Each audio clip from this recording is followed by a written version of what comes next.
Dawn breaks over the dusty mountains of Kandahar province as Max's keen ears pick up movement 200 yards ahead. The German shepherd's muscles tense, his training kicking in as he signals silently to his handler, Staff Sergeant Jake Martinez. The 75th Ranger Regiment patrol freezes, trusting the dog's instincts that have saved their lives countless times before. Max's powerful nose detects the telltale scent of explosives buried beneath the Afghan soil. His heart rate stays steady. This is what he was born to do. Jake reads Max's subtle signals, developed through 2 years of working as one. IED, 10 o'clock, he whispers into his radio. The patrol adjusts its route, and 12 men return to base that day because of one dog's unwavering dedication. Back at base, Max receives his reward. Not just the special toy Jake always carries, but the gentle scratches behind his ears that mean mission accomplished. At 4 years old, Max has already completed 3 tours, with a record that makes him a legend among military working dogs. His muscular frame carries scars from a firefight 6 months ago when he'd tackled a gunman targeting Jake's team. The bullet had grazed his shoulder, but Max had maintained his hold until the threat was neutralized. That night, Jake had slept on the floor of the kennel, unwilling to leave his partner's side. Their bond transcends the usual handler-dog relationship. Since the day they were paired at Lackland Air Force Base, Jake recognized something special in the intense German shepherd's eyes, an intelligence that went beyond training, a loyalty that couldn't be taught. Max wasn't just a military asset, he was a brother in arms. During their downtime, Max shadows Jake everywhere: the chow hall, the gym, even the makeshift chapel where Jake sometimes sits in silence. Other handlers joke that Max thinks he's human, but Jake knows better. Max understands exactly what he is: a guardian, a protector, a warrior with a purpose. The bond deepens during their daily training sessions. Max's agility on the obstacle course amazes even seasoned K-9 trainers. He can scale walls, navigate tunnels, and maintain absolute silence on command. But it's his bomb detection skills that truly set him apart. His success rate is near perfect, earning him the nickname Max the Miracle among the troops. Then comes the mission that changes everything.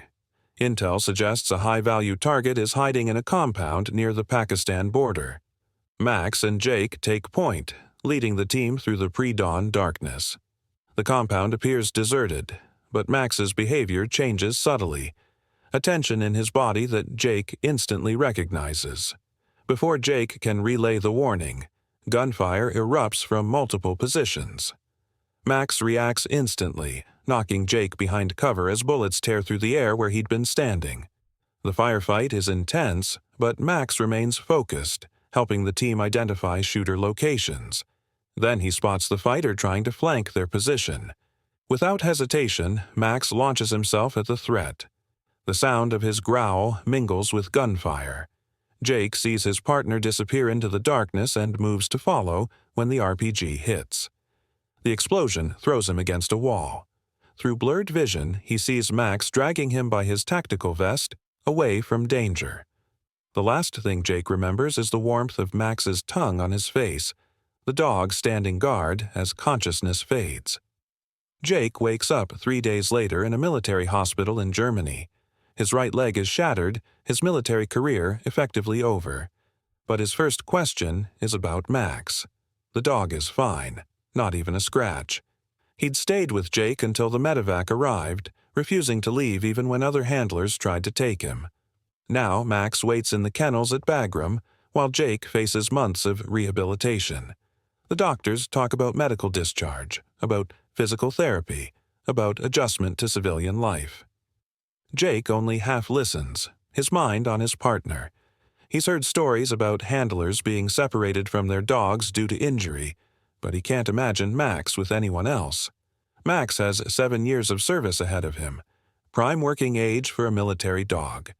The thought of losing him feels worse than the pain in Jake's leg. The night before Jake's transfer to Walter Reed, his commanding officer brings him Max's service photo. In it, the German shepherd sits proudly, his dark eyes alert, his bearing every inch the soldier. "He's the best of us," the officer says quietly. "Whatever happens, no one can take away what you two accomplished." Jake clutches the photo, remembering every mission, every quiet moment, every life saved because of Max's courage. He doesn't know that in a few months everything will change, that Max will face challenges no military dog should endure. For now, Jake holds on to the image of his partner, his friend, his brother in arms, believing that somehow they'll find their way back to each other. As Jake's medical transport takes off, Max sits in his kennel at Bagram, still watching the skies, waiting for his handler to return. The bond between them, forged in fire and sacrifice, is about to be tested in ways neither could imagine. 6 months after Jake's departure, Max's world has turned gray. The proud military dog who once led missions now lies listlessly in a chain-link kennel at Fort Benning, Georgia. His new handler, Sergeant Cooper, sees him as nothing more than a problem to be managed. "Too aggressive," Cooper writes in his reports, "unsuitable for reassignment." The truth is, Max isn't aggressive. He's heartbroken. The first few weeks after Jake left, Max would perk up at every approaching footstep, nose pressed against the kennel door, hoping to catch his handler's familiar scent. But Jake never came. Instead, Max was loaded onto a transport plane, his distinguished service record reduced to a few lines of paperwork. Handler medically discharged, asset reassigned. At Fort Benning, Cooper's approach to handling Max consists mainly of harsh commands and impatience. He doesn't understand that Max's seeming defiance is actually confusion. The dog is still responding to Jake's training signals, a language Cooper never bothers to learn. The other handlers notice Max's deterioration. His coat loses its shine. His muscles begin to waste away. During training exercises, he goes through the motions mechanically, the joy of working completely gone. At night, he barely touches his food. Cooper's solution is to label Max as difficult, recommending him for lower priority assignments. The legendary bomb detection dog is relegated to basic perimeter duty. Then winter hits Georgia with unexpected fury. Instead of bringing Max into the heated kennels, Cooper leaves him outside. "Tough it out," he mutters. "You're a military dog, not a house pet." Max endures freezing rain and wind, his only shelter a makeshift plywood box. The chain around his neck gives him barely enough length to reach it. One particularly cold morning, Master Sergeant Sarah Torres visits the K-9 facility for a routine inspection. A 20-year veteran herself, she served with military dogs in Iraq.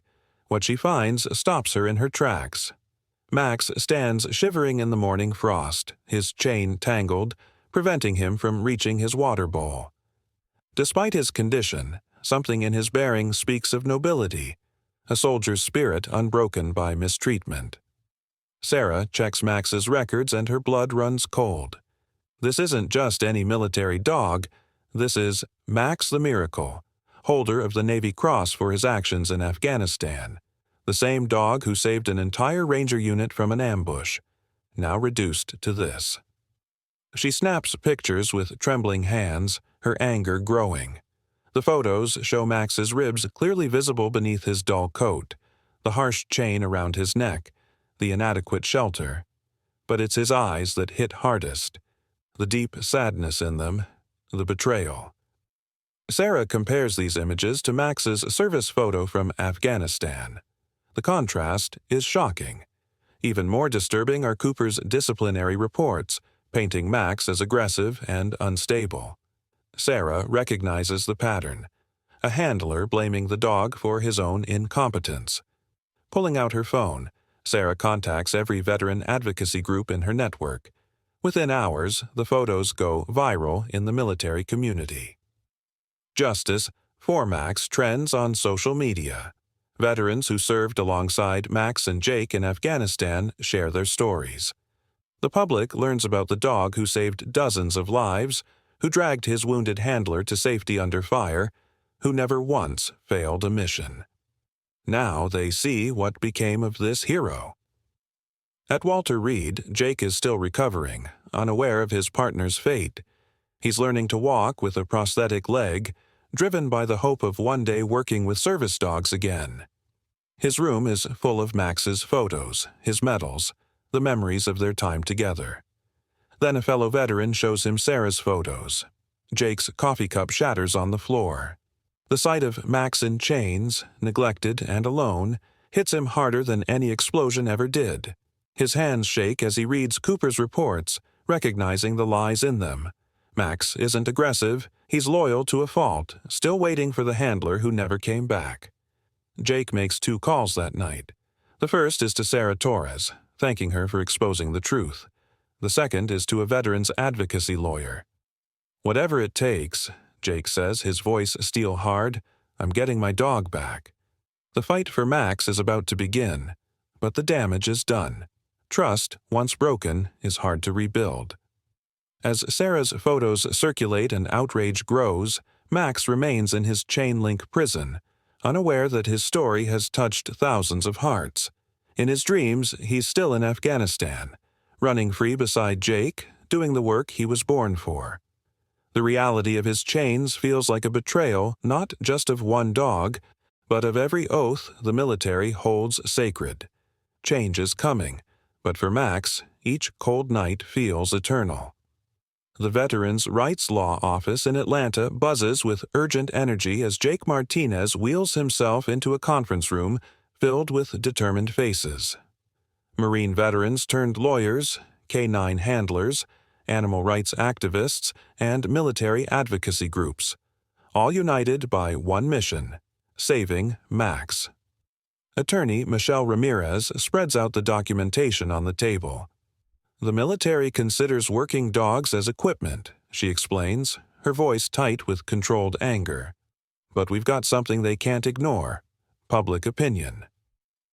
The hashtag #, Save Max the Hero, has reached millions. News outlets pick up the story. War, hero, dog betrayed. Congressman James Wilson, a former Marine, demands an official investigation. Meanwhile, Max's condition worsens. Despite the growing media attention, Cooper maintains control of the K9 facility. Sarah Torres makes daily visits, documenting everything. She smuggles in better food, winter gear, anything to help Max survive. The once proud military dog has lost 20 pounds. His eyes, though, still light up when Sarah approaches. There's fight left in him. Jake works the phones from his rehab facility, coordinating with the legal team. His voicemail fills with messages from fellow veterans offering support. A crowdfunding campaign for Max's legal fees raises $50,000 in 3 hours. Former unit members share videos of Max in action, clearing buildings, finding IEDs, saving lives. The contrast with his current state shocks the public conscience. Then the breakthrough comes. A junior handler at Fort Benning, inspired by the movement, secretly records Cooper. The footage shows shocking abuse, kicks, harsh yanks on the chain, food withheld as punishment. More damning are Cooper's words. "These bleeding hearts don't get it. He's just a dog, government property." The video hits social media like a bomb. Military command can no longer ignore the situation. Cooper is suspended pending investigation, but the bureaucracy moves slowly, and Max remains in limbo. Jake, unable to wait any longer, discharges himself from rehab. His prosthetic leg isn't fully fitted, but nothing will stop him from reaching his partner. The drive to Fort Benning becomes a convoy as veterans join him along the way. News helicopters track their progress. At the base gates, hundreds of supporters gather, many with their own service dogs. Signs read, "Military dogs are heroes, not equipment," and "Bring Max home." Military police are overwhelmed by the peaceful but determined crowd. Inside the base, Sarah Torres waits with Max, who senses something changing. His ears perk up at the distant sound of motorcycles, the familiar rumble of Harleys ridden by veteran groups arriving to support the cause. Base command finally relents under the pressure. A review board convenes an emergency session. Jake presents his case, his voice steady as he recounts their missions together. "Max isn't equipment, he's a soldier, he's my brother, and we never leave a brother behind." The board includes a Korean War veteran who remembers when military dogs were classified as expendable equipment, left behind in war zones. He looks at the photos of Max in chains, then at the service record showing dozens of lives saved. His decision changes everything. Max is officially retired from service with full military honors. The paperwork naming Jake as his adopted owner is signed within hours. When Jake limps into the kennel area, supported by his cane, Max goes completely still. 2 years of separation fall away in an instant. The dog's tail begins to wag, slowly at first, then with growing enthusiasm. Jake drops to his knees, ignoring the pain from his prosthetic. "Hey, buddy," he whispers, "I'm here. I'm so sorry it took so long." Max breaks protocol, training forgotten as he lunges forward to cover Jake's face with frantic kisses. There isn't a dry eye in the facility. Even the base commander turns away, clearing his throat gruffly. Sarah Torres captures the moment on her phone, the warrior reunited with his brother in arms. The video will inspire changes in military dog handling policies, but that's for later. Right now, it's just Max and Jake, their bond unbroken by time or distance. Cooper faces disciplinary action, and investigations into other K9 facilities begin. But more importantly, Max's story forces the military to confront its treatment of four-legged veterans. New regulations are drafted, ensuring handlers have first rights to adopt their partners. The term equipment is officially removed from military dog classification. As Jake leads Max out of the kennel for the last time, hundreds of veterans stand at attention, saluting. Max walks tall beside his handler, head high, matching Jake's pace step for step despite his weakened condition. They pass through an honor guard of service dogs and their handlers, each one a testament to the unbreakable bond between soldiers, human, and canine. The chain that bound Max lies discarded in the kennel, a relic of darker days. Ahead lies rehabilitation, healing, and a new mission. But for now, Max rests his head on Jake's lap in the passenger seat of the truck, heading home at last. His eyes, no longer dulled by despair, watch the road ahead with renewed purpose. The warrior's spirit, temporarily chained but never broken, soars free once more. 1 year after Max's rescue, the training field behind Jake's rural Georgia home echoes with the sound of excited barks. Max, his coat now glossy and muscles restored, demonstrates a search pattern for a group of veterans with PTSD. His movements are precise, his focus intense, just like his military days but with a new purpose.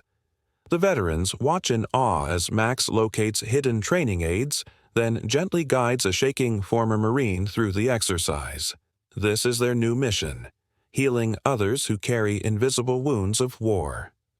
Jake stands at the edge of the field, leaning less heavily on his cane now.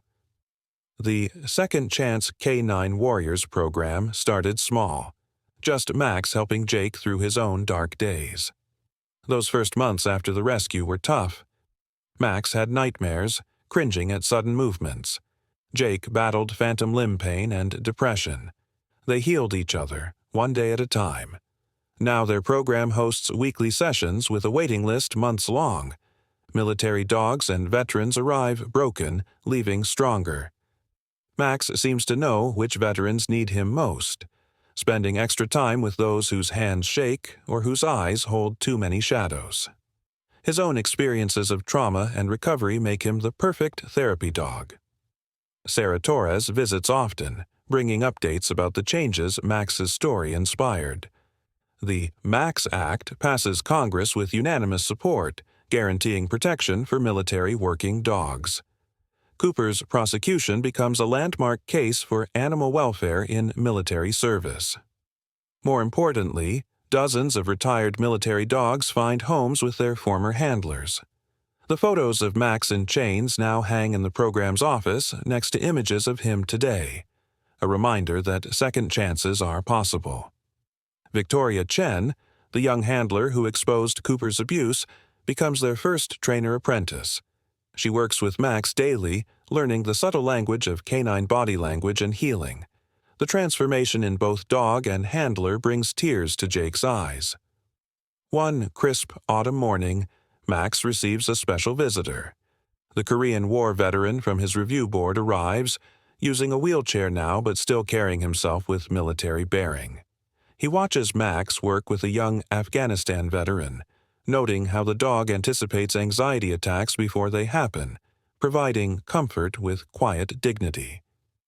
"You know," the old soldier says to Jake, "in my war, we left them behind, classified as equipment, abandoned when we withdrew.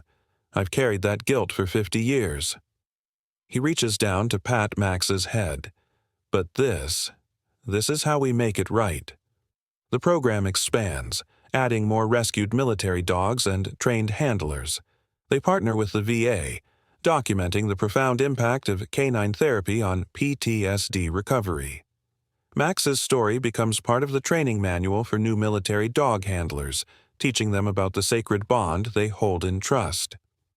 Jake still keeps Max's old chain, now mounted beside his Purple Heart and the congressional honor awarded for exposing military dog abuse. Sometimes, late at night, he touches it, remembering those dark days.